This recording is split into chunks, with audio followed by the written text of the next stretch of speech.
குருடி சரணம் யூடியூப் நண்பர்கள் அனைவருக்கும் அடியேனின் அன்பான வணக்கங்கள். நான் உங்கள் குருமணிகண்டன் பேசுகிறேன், பொள்ளாச்சியிலிருந்து. திருக்கணித பஞ்சாங்கத்தின்படி வரக்கூடிய ஜூன் மாதம் மீன ராசி அன்பர்களுக்கு என்ன மாதிரியான பலன்கள் நடக்க இருக்கு அப்படிங்கிற விஷயத்த பார்க்க போறோம். பாசிட்டிவ் நெகட்டிவ் ரெண்டுமே பார்த்தலாம். நெகட்டிவ் ஏதாவது இருக்கு அப்படின்னா அதை எப்படி பாசிட்டிவா மாத்திக்கிறது, அதுக்குண்டான வழிபாட்டு முறைகள் என்ன, அதை எப்படி செய்யணும் அப்படிங்கிற எல்லா விதமான தகவல்களையும் இந்த பதிவுல விரிவா தெளிவா பார்த்துடலாம். முதல்ல இந்த மாத துவக்கத்தில் என்ன கிரக நிலைகள் மீன ராசிக்கு இருக்கு அப்படின்னா, ராசிக்குள்ளேயே ராகுவும் சந்திரனும் இணைவு. ராசிக்கு 2ஆம் இடத்துல செவ்வாய் பலமுடன் இருக்கக்கூடிய ஒரு சூழல். ராசிக்கு 3ஆம் இடத்துல புதன், சுக்கிரன், சூரியன், குரு, இந்த 4 கிரகங்களுடைய சேர்க்கை இருக்கு. ராசிக்கு 7ஆம் இடத்துல கேது பகவான், ராசிக்கு 12ஆம் இடத்துல 7.5 சனியில விரையச்சனியா அமர்ந்திருக்கக்கூடிய ஒரு அமைப்பு. சனி பகவான் ராசிக்கு 12ஆம் இடத்துல அமர்ந்திருக்கிறார். ஸோ இந்த கிரகநிலைகளின் அடிப்படையில் தான் இந்த மாதமானது துவங்குது. இந்த மாதத்துல என்னென்ன விஷயங்கள் எப்படியெல்லாம் நடக்க போகுது அப்படிங்கிறத ஒன் பை ஒன்னா ஸ்டெப் பை ஸ்டெப்பா டாபிக்கா பார்த்துடலாம். அது என்னென்ன விஷயங்களா பார்க்க போறோம் அப்படின்னா, சுயதொழில் செய்யக்கூடிய நபர்களுக்கு எப்படி இருக்க போகுது, வேலைக்கு போகக்கூடிய நபர்களுக்கு எப்படி இருக்க போகுது, ஆரோக்கியம் எப்படி இருக்க போகுது, படிப்பு, வருமானம், சேமிப்பு, குடும்ப வாழ்க்கை, காதல், கல்வி சம்பந்தமான விஷயங்கள் எல்லாம் எப்படி இருக்க போது, தாய் தந்தையருக்கு வண்டி வாகன வீடு சொத்து சம்பந்தமான விஷயங்கள், இது எல்லாத்தையுமே ஒன் பை ஒன்னா பார்த்துருவோம். முதல்ல சுயதொழில் செய்யக்கூடிய நபர்களுக்கு இந்த மாதம் எப்படி இருக்க போகுது அப்படிங்கிறத பார்க்க போறோம். பாருங்க, சுயதொழில் அப்படின்னு சொல்லும் போதே 10ஆம் இடம். அப்போ 10ஆம் இடம் அப்படிங்கிறதே உங்களுடைய ராசி அதிபதியினுடைய இன்னொரு வீடான தனுர் ராசியை தான் சொல்லுது. உங்களுடைய ராசிநாதனும் குரு பகவானே, உங்களுடைய ராசிக்கு 10ஆம் அதிபதியும் குரு பகவானே. அந்த குரு பகவான் இது வரைக்கும் உங்க ராசிக்கு 2ஆம் இடத்துல இருந்தார். மே மாசம் 1ஆம் தேதி ராசிக்கு 3ஆம் இடத்துக்கு பயிற்சி ஆனார். இந்த மாதமும் 3ஆம் இடத்துல தான் குரு இருக்க போறார். ஆனா அந்த குரு பகவான் கூட புதன், சூரியன், சுக்கிரன் ஆகிய 3 கிரகங்கள் இணைய போது முதல் 15 நாட்கள், ஜூன் மாதம் முதல் 15 நாட்கள் அந்த குரு அஸ்தமன நிலையை அடைகிறார். அதாவது சூரியனோட ரொம்ப நெருங்கி இருக்கக்கூடிய ஒரு சூழ்நிலையில பலமற்ற ஒரு சூழல் சொல்லுது. முக்கியமா முதல் 5 நாட்கள் ரொம்பவே பலவீனப்பட்டு போகக்கூடிய ஒரு சூழ்நிலை.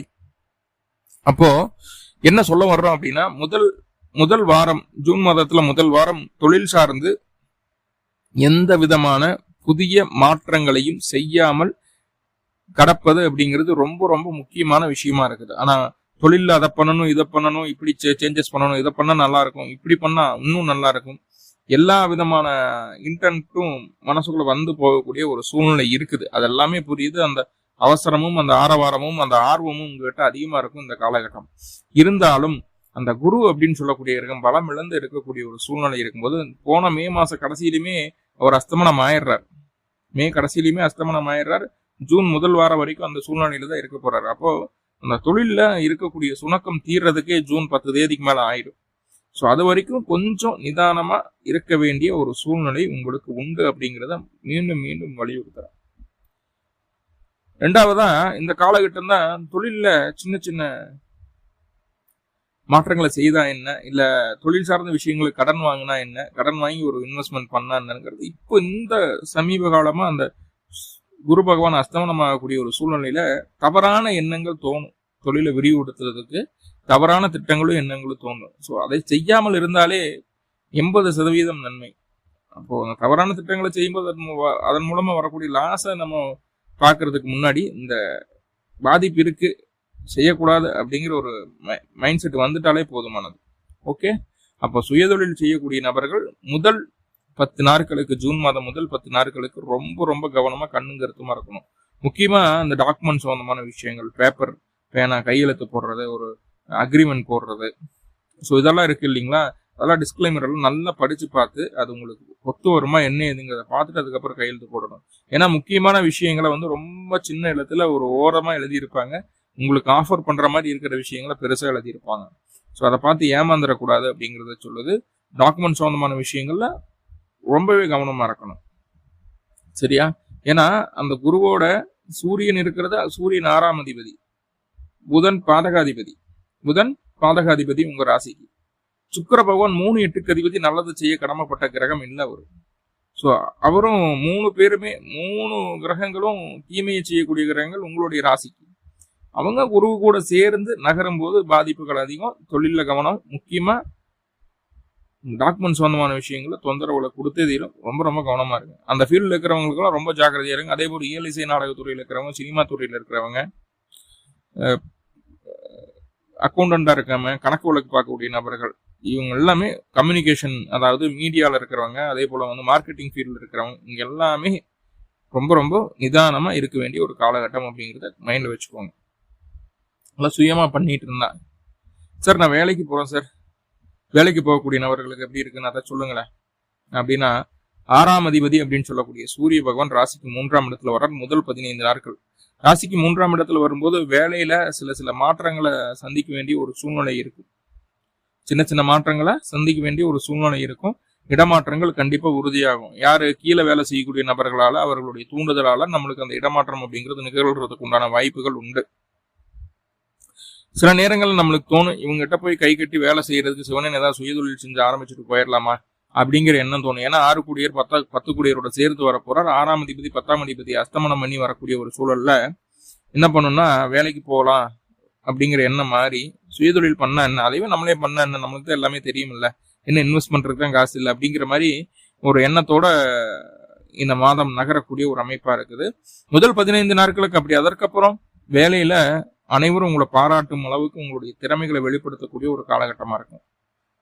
யாரெல்லாம் உங்களை கொஞ்சம் டவுன்கிரேடா பேசுனாங்களோ அவங்க முன்னாடி நான் இப்படிதான் நான் நடந்துப்பேன் அப்படின்றத ரொம்ப தெளிவா எடுத்து காட்டுற மாதிரி அவ்வளவு அற்புதமா நடந்து கொள்ளக்கூடிய ஒரு காலகட்டமா பார்க்கப்படுகிறது. ஜூன் மாசம் 15ஆம் தேதியிலிருந்து ஜூன் எண்டு வரைக்கும் ரொம்ப ரொம்ப சூப்பரா இருக்கு. அதே போல உங்களுடைய திறமைக்கான அங்கீகாரம் கிடைக்கும். இது என்ன செய்யுது அப்படின்னா, வேலையில நல்ல பூஸ்டப் பண்ணி கொடுத்துட்டு உறவுகள் கிட்ட, அதாவது முக்கியமா தாய் வழி உறவுகள் கிட்ட சில சின்ன சங்கடங்களை ஏற்படுத்திடுது. அதே போல வேலையை மையப்படுத்தி வண்டி வாகனங்களை இயக்கும் போது வேகமா இயக்கி அது சின்ன சின்ன முட்டல் தட்டல் ஆகிறதுக்கும் வாய்ப்புகள் உண்டு. இப்போ வண்டி எடுத்துட்டு கிளம்பும் போது கரெக்டா பெட்ரோலோ டீசலோ இருக்கா, வண்டி புக்ஸு, இன்சூரன்ஸு, மற்ற சர்டிபிகேட்ஸ் எல்லாம் சரியா இருக்கா, நீங்க ப்ராப்பரா டிரைவ் பண்ணும்போது ப்ராப்பரா சீட் பெல்ட் போடுறீங்களா, இல்ல 2 வீலரா இருந்தா ஹெல்மெட் போடுறீங்களா, இப்படிங்கிறதெல்லாம் பார்த்துக்கோங்க.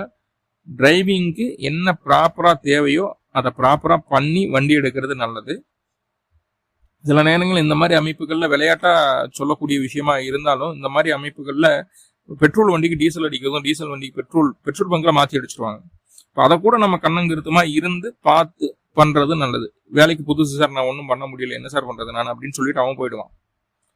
ரைட்டா? அப்போ கவனமா இருக்க வேண்டிய ஒரு சூழல் வாகனத்தை பொறுத்த அளவுக்கு. வீட்டு சம்பந்தமான விஷயங்கள் ஏதாவது சேஞ்சஸ் பண்றீங்க, ஏதாவது மராமத்து பணிகள் செய்யறீங்க அப்படின்னா ஸோ அது இந்த மாதம் செய்ய வேண்டாம். அது உங்களுக்கு சாதகமான ஒரு அமைப்பை சொல்லவில்லை.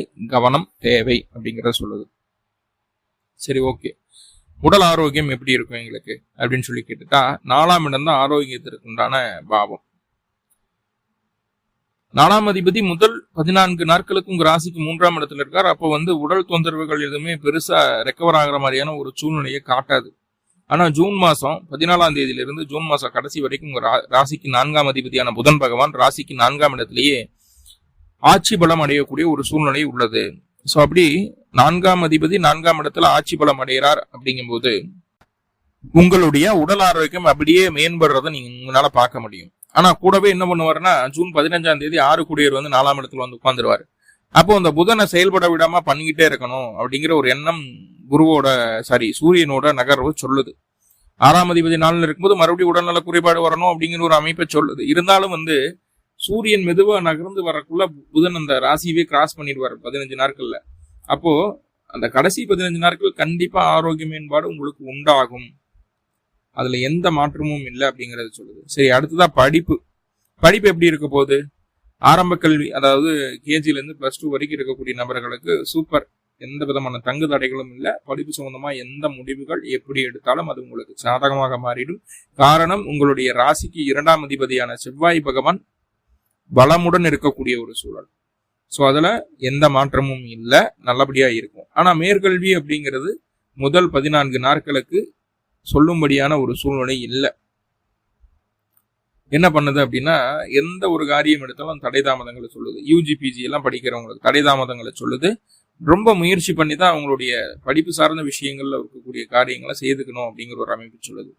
ஜூன் 14ஆம் தேதிக்கு மேல இந்த மாசம் முடிகிற வரைக்கும் உங்களுக்கும் அந்த பிரச்சனைகளில் இருந்து நிவர்த்தி கிடைக்கிறது. அந்த அளவுக்கு போராடி ஒரு விஷயத்த பண்ணணுமா அப்படிங்கிறத தாண்டி சிம்பிளா ஒரு விஷயத்த ஈஸியா முடிச்சுட்டு போறதுக்கு உண்டான வழி அமைப்புகள் எல்லாமே இந்த காலகட்டம் காட்டக்கூடிய ஒரு சூழ்நிலையை சொல்லுது. ஸோ இது வந்து மச் பெட்டர் டைம் ஃபார் ஒரு ஸ்டடீஸ் அப்படின்னு சொல்ற மாதிரி அந்த ஜூன் மாசத்துல முதல் 14 நாட்கள் கொஞ்சம் சிரமமா இருந்தாலும் பின் நாட்கள்ல உங்களுக்கு ஹையர் ஸ்டடீஸ் வந்து ஒரு சூப்பரான ஒரு பாதையில வந்துடும் அப்படிங்கறத சொல்லுது. ஓகே, வருமானம் எப்படி இருக்க போகுதுன்னா, வருமானம் அப்படிங்கிறது 2ஆம் பாவாதிபதி பலமுடன் தான் இருக்கிறாரு. நான் 10 கூடியவர் இந்த மாதிரியான ஒரு சிரமத்தில் இருக்கும்போது 6ஆம் அதிபதி அப்படின்னு சொல்லக்கூடிய சூரியனும் 3ஆம் பாவத்திலும் 4ஆம் பாவத்திலும் மாறி இருக்கும்போது வருமானம் சற்று ஏறத்தாழ நினைத்ததை விட சற்று குறைவாகவே இருக்கக்கூடிய ஒரு சூழ்நிலையை சொல்கிறது. ஆனா என்ன நல்ல விஷயம் அப்படின்னா, 2ஆம் அதிபதி அப்படின்னு சொல்லக்கூடிய செவ்வாய் பலமா இருக்கிறாரு இல்லையா, அப்போ கொஞ்சம் வருமானம் குறைஞ்சாலும் சேமிப்பு அப்படிங்கிற விஷயத்துல ஒன்றும் பிரச்சனைகள் வராது. சேமிக்க பழக்கமுள்ள நபர்களுக்கு சேமிப்பு அப்படிங்கிறதுல எந்த பிரச்சனையும் வராது. அப்படியே கிராஜுவலா அது சூப்பரா நகரக்கூடிய ஒரு அமைப்பு தான் சொல்லுது. தொந்தரவுகள் இல்லை, நல்லபடியாகவே இருக்கு. சேமிப்பு அப்படிங்கிறது நல்லபடியாவே இருக்கு அப்படிங்கறது சொல்லுது. குடும்ப வாழ்க்கை, திருமண வாழ்க்கை அப்படிங்கிறது, குடும்ப வாழ்க்கை அப்படின்னு சொல்லும்போது கூட்டு குடும்பமா இருந்தீங்கன்னா பிரச்சனைகள் எல்லாமே 50% 60% நிவர்த்தி ஆயிடும். ஏன்னா 2ஆம் அதிபதி அப்படின்னு சொல்லக்கூடிய செவ்வாய் பலமா இருக்காரு இல்லையா. ஸோ அது வந்து ஒரு நல்ல விஷயமா மாறி உங்க குடும்பத்துள்ள சின்ன சின்ன சங்கடங்கள் தகராறுகள் வந்தாலும் அது நிவர்த்தி ஆயிடும். அதுக்கு காரணம் குடும்பத்துக்குள்ள சின்ன சின்ன சலசலப்புகள் தகராறுகள் வர்றதுக்கு நம்மளுடைய வாய் தான் காரணம். ரொம்ப வேகமா பேசிடுவோம், யோசிக்காம சில வார்த்தைகளை விட்டுருவோம். அதுதான் சங்கடங்களை உருவாக்குமே தவிர நம்ம வார்த்தைகளை விடாம பேசாம இருந்தா பிரச்சனைகள் வர்றதுக்கு வாய்ப்புகள் இல்லை அப்படிங்கறது சொல்லுது. ஸோ அதை கெட்டியா மைண்ட்ல வச்சுக்கோங்க. 3ஆவதா கணவன் மனைவிக்குள்ள எப்படி இருக்க போகுது அப்படின்னா, இங்கதான் இந்த மாதம் கொஞ்சம் செக் வைக்குது. ஏன்னா ரொம்ப நாளாவே அது பிரச்சனைகள் இருந்துட்டு தான் இருக்குது. இந்த மாசமும் அது மீண்டும் தேடி வரக்கூடிய ஒரு சூழ்நிலை. முதல் 14 நாட்களுக்கு ஒன்னும் சொல்ற மாதிரி இல்லைங்க, சிறப்பு இல்லை.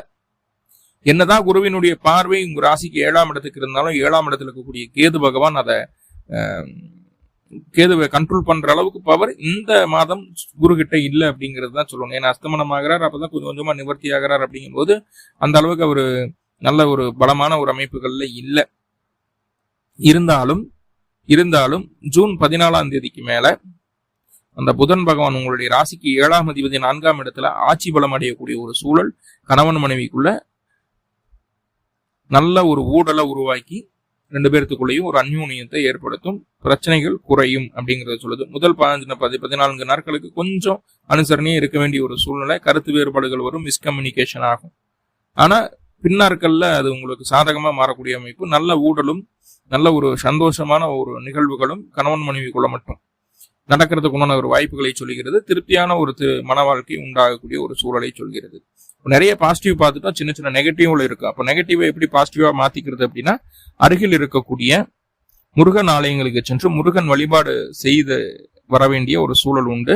முருகன் கோவிலுக்கு போகும்போது 2 நல்லெண்ணெய் தீபம், கொஞ்சம் விபூதி வாங்கிட்டு போங்க. எப்ப வழிபாடு செய்யணும்னா பிறந்த கிழமை அன்னைக்கு, பிறந்த நட்சத்திரத்தன்னைக்கு அந்த வழிபாடு செய்துட்டு வரணும். அப்படி செய்துட்டு வரும்போது இந்த மாதம் இருக்கக்கூடிய அந்த நெகட்டிவ் எல்லாம் பாசிட்டிவா மாறப்போகுது. மேலும் மீன ராசி அன்பர்களுக்கு எல்லா விதத்திலும் நன்மைகள் நடக்கணும்னு சொல்லி எல்லாம் பல பரம்பொருளை பிரார்த்தனை பண்ணிட்டு இந்த பதிவை முடிச்சுக்கிறேன். நன்றி நண்பர்களை, நன்றி. வாழ்வளமுடன். திருச்சிற்றம்பலம்.